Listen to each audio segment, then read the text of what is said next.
This video discusses real occult practices involving child spirits and illegal activities. Viewer discretion advised. If you are sensitive to discussions of negative entities or get scared easily, please skip to my video, Guided Meditation to Alchemize Fear into Joy and Love, and view that one instead, or view that one right after.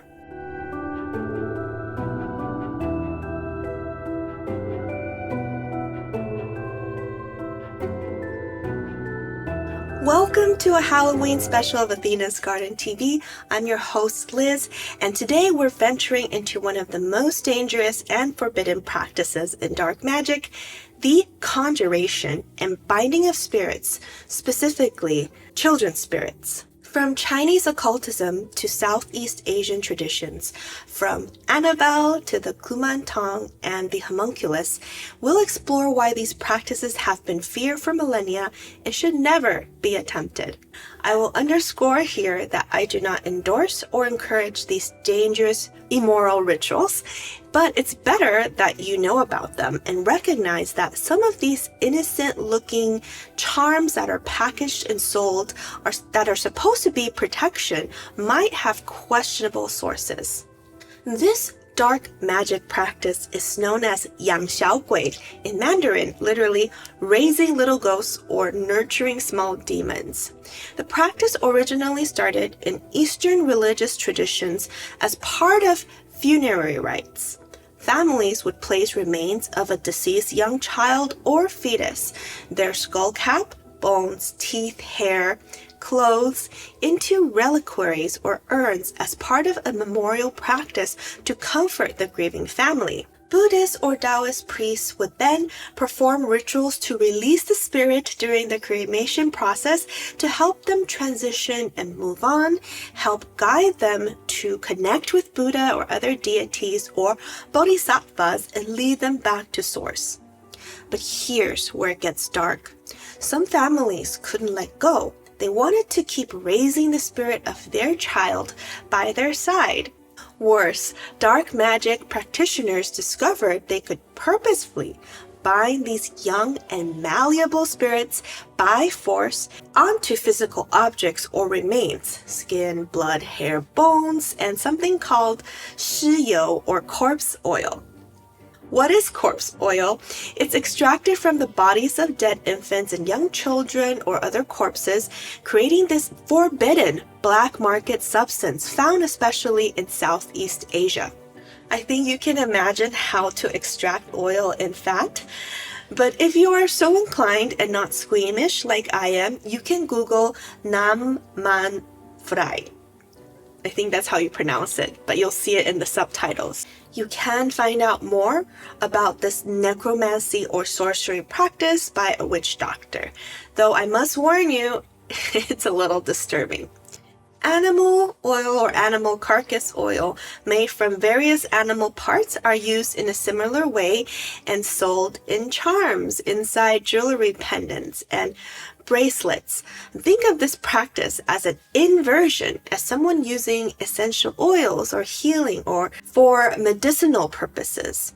The Kuman Thong, meaning golden boy, or Kuman Thong, it originates from a 19th century Thai poet Sun Thon Phu's novel Con Chan Con Phaen.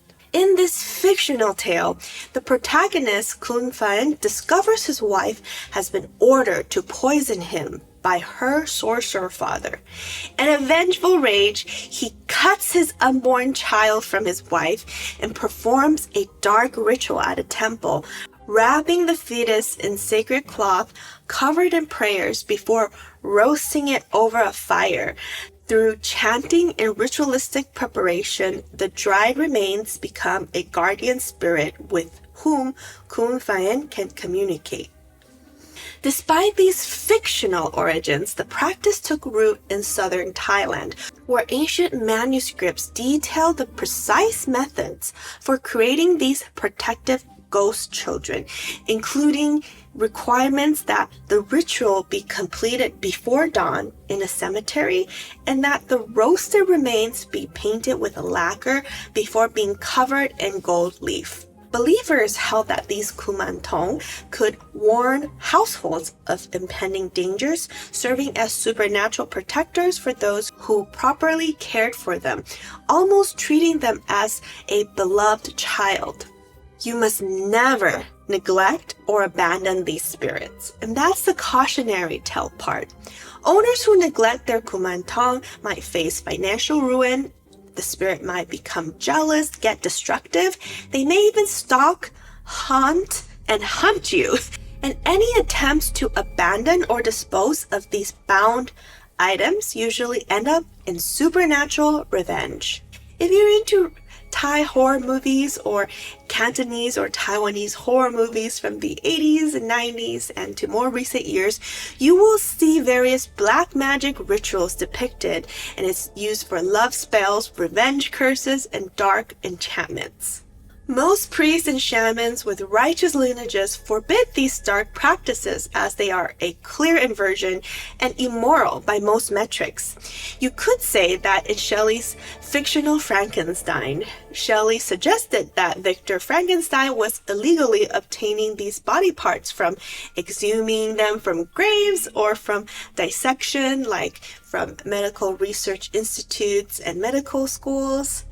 You could infer that dark magic practitioners also obtain these materials from similar means. Because human body parts are clearly contraband, law enforcement discoveries have exposed these practices to the world. In 2012, a British citizen of Taiwanese descent was arrested carrying 6 roasted fetuses covered in gold leaf in his suitcase, illegally obtained through an abortion racket. He was bound to sell these in Taiwan. Actually, I just learned that abortion was only legalized in Thailand in 2021, and previously it was only allowed in cases of incest or rape or when the mother's health is at risk, which made sense how one part of the black market feeds another. In 2014, Thai police intercepted a package destined for America containing a tattoo sheet of a human skin with ancient spells and another sheet of skin with a leaping tiger tattoo. Also in the package was a baby's head, a baby's foot sliced in 3 parts, and a heart, all stored in formaldehyde inside a plastic or acrylic container. The body parts were stolen from a hospital medical museum known as the Museum of Death, and the tourists were confirmed to be visitors of this museum.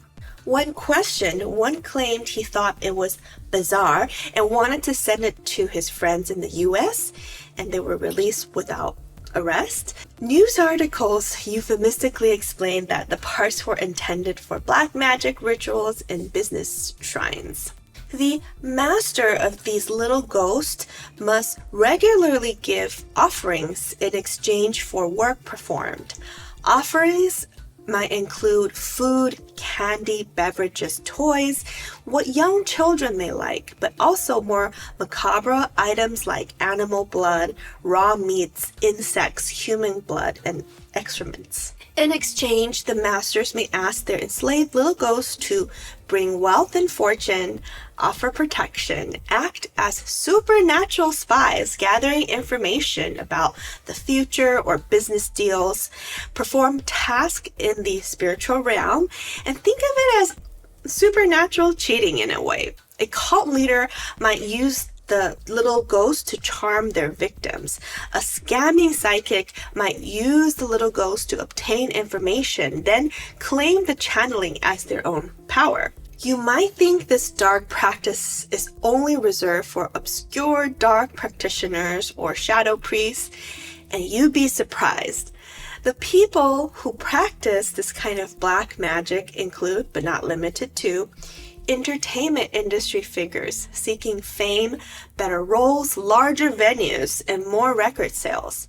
Business people from all kinds of businesses who want more wealth and to sign better contracts. Scammers and scam organizations and syndicates who want to maximize their profits. And even college students who want better grades or social standing.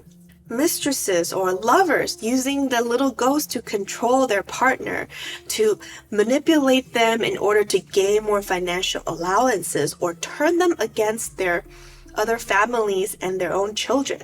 As I mentioned, some psychics who open a practice use little ghosts to mimic the effect of psychic power. As an example, second sight or remote viewing. But it's not actually second sight or remote viewing if you're asking an entity to act like a supernatural spy and get information about the near future or perform tasks for you in the spiritual realm.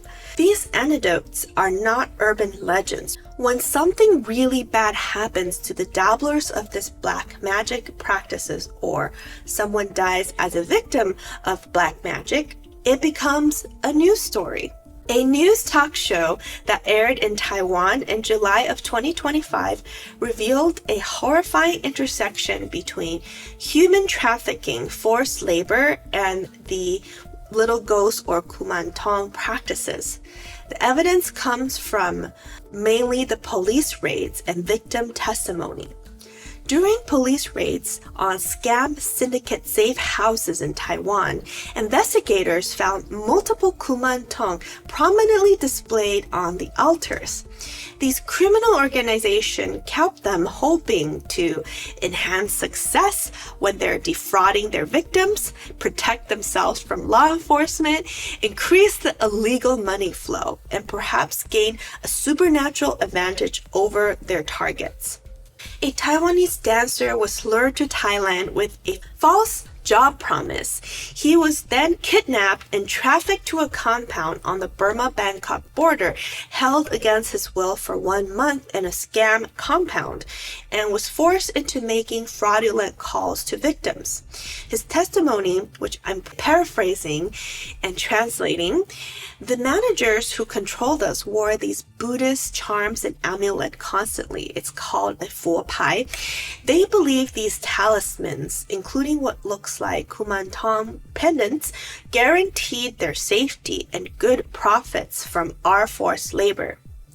Fortunately, this young man orchestrated his own rescue through friends, family, and consulate resources. This news story reveals that this practice extends from individual practitioners to transnational human trafficking operators.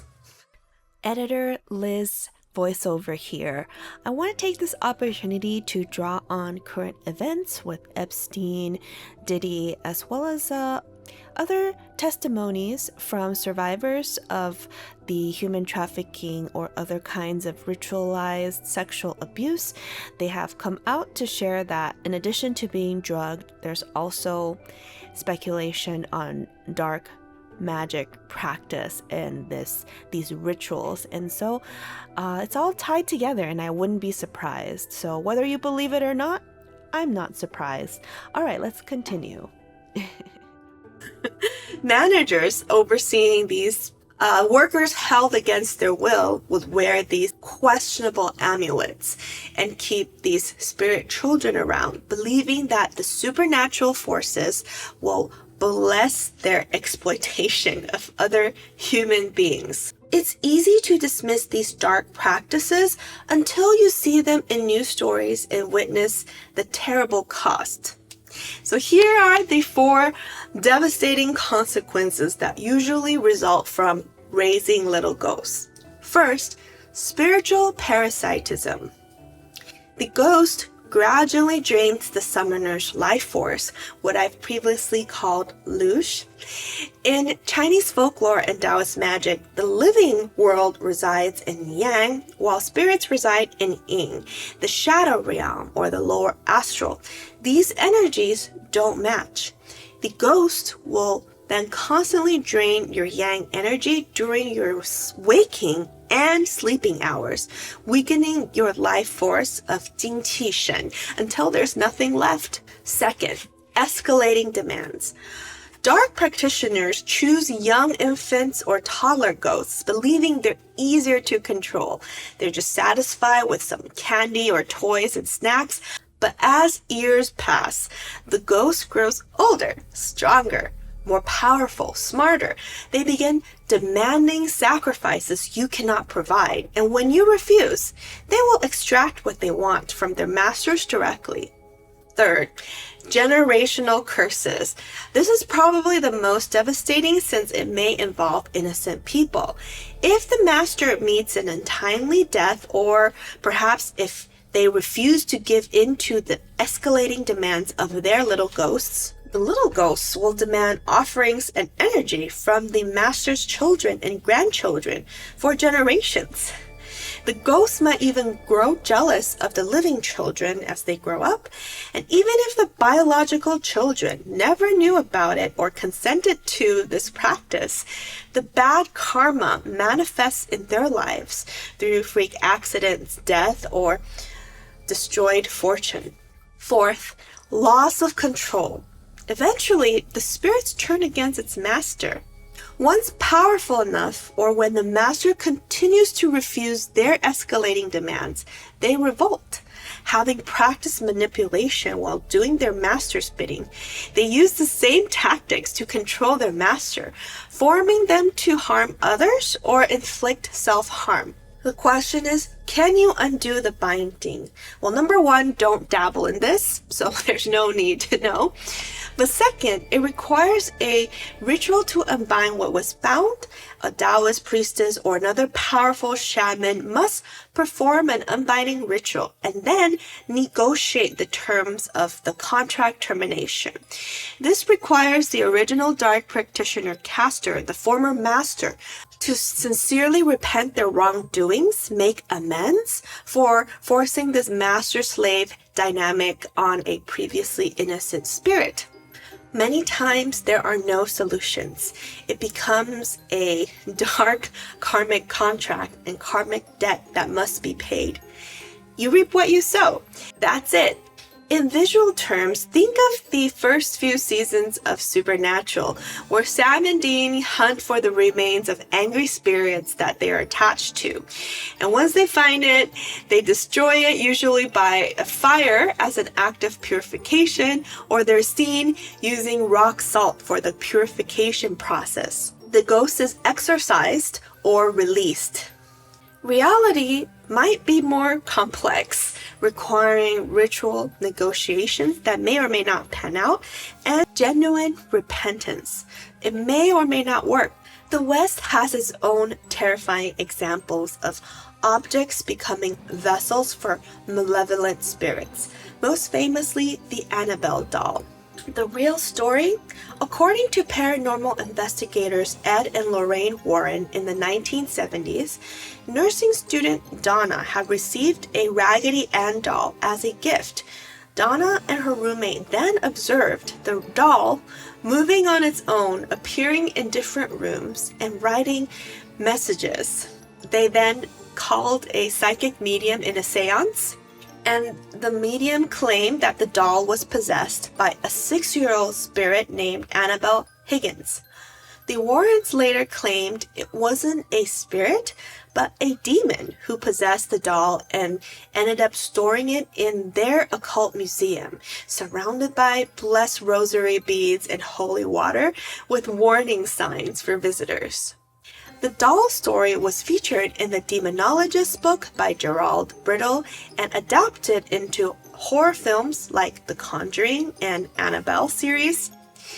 The Occult Museum closed in 2019, and in 2025, so very recently, the doll became part of a marketing campaign called Devils on the Run, organized by promoter Dan Rivera.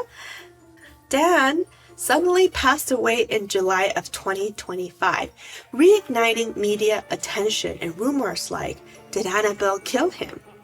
On September 5th of 2025, the coroner ruled Dan died of natural causes, and also mentioned that the Annabelle doll was not present in his hotel room when he passed. Something else that's an eerie coincidence, the latest Conjuring film titled The Conjuring Last Rites was also released the same day as the LA Times article reporting the coroner's evaluation about Dan's death. Eerie coincidence.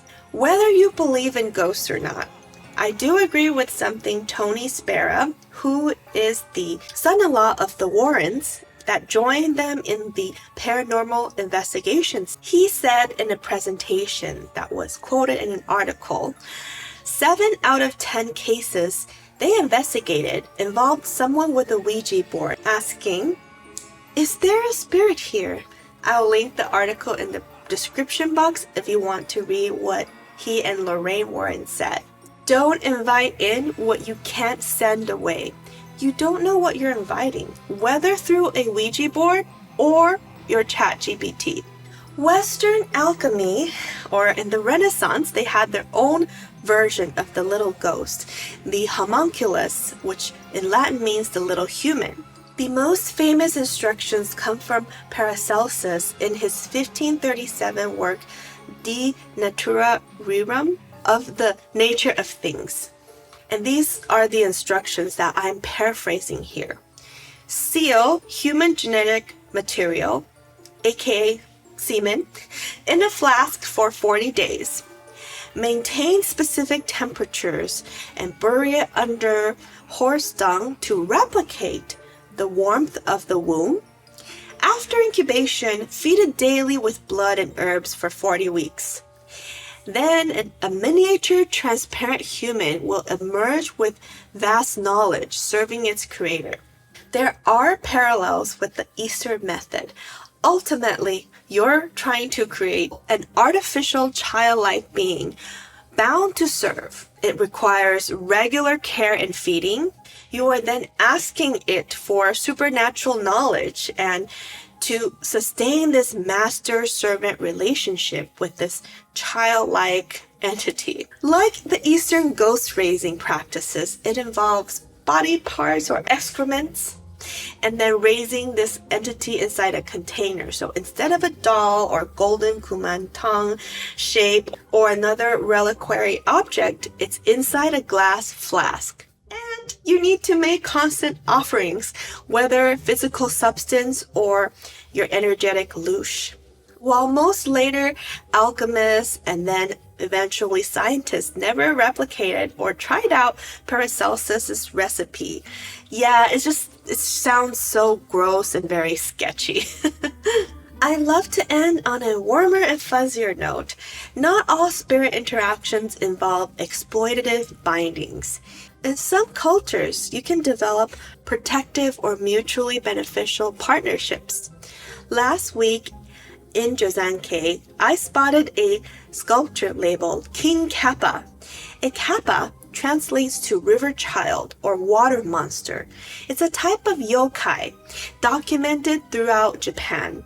Legend says they might have been young children who were victims to drowning, who then ended up targeting others in mischievous ways. They are depicted as greenish humanoid with reptilian features and slimy skin, and they're often blamed for drownings and accused of luring children and animals, especially horses, into the bodies of water. Wait, where's the warm and fuzzy part? Japanese folklore also document that you can befriend a kappa. They can provide medicinal recipes for sword wounds, strokes, and colic. A reformed kappa might even submit a letter of apology to the town, vowing never to harm other humans again.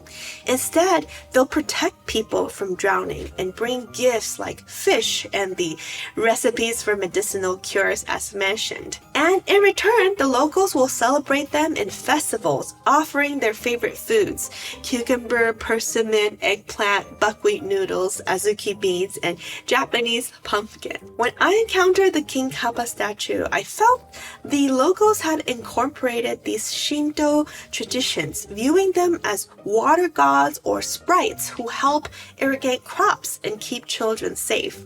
The lesson here is there's no need to fear spirits if you can peacefully coexist without trying to bind them or enslave them. Mutual respect and peaceful coexistence is the way.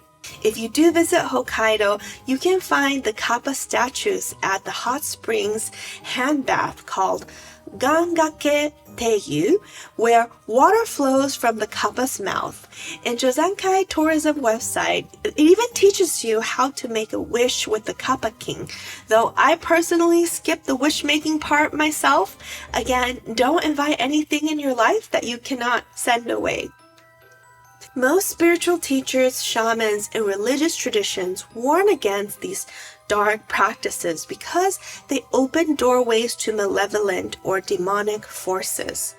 Like those 2 American tourists who bought stolen parts from the museum, perhaps they were fascinated by supernatural thrills. Maybe they watched too many horror films or TV shows, and people engage with the contraband materials without understanding the consequences. Even today, a Google search will take you to a website that sells these charms or blessed objects, all with questionable authenticity. Modern commercialization and tourism have sensationalized these dangerous practices.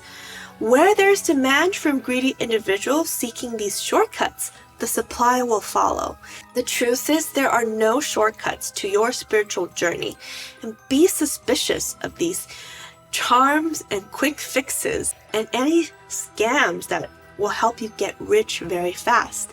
Take your time to research legitimate channels, reputable teachers, and authentic places of worship. Don't visit sketchy temples, especially at night, with no other worshippers. Trust your instincts. If something feels off, step away. As we approach Halloween and spooky season, remember to maintain a respectful attitude always.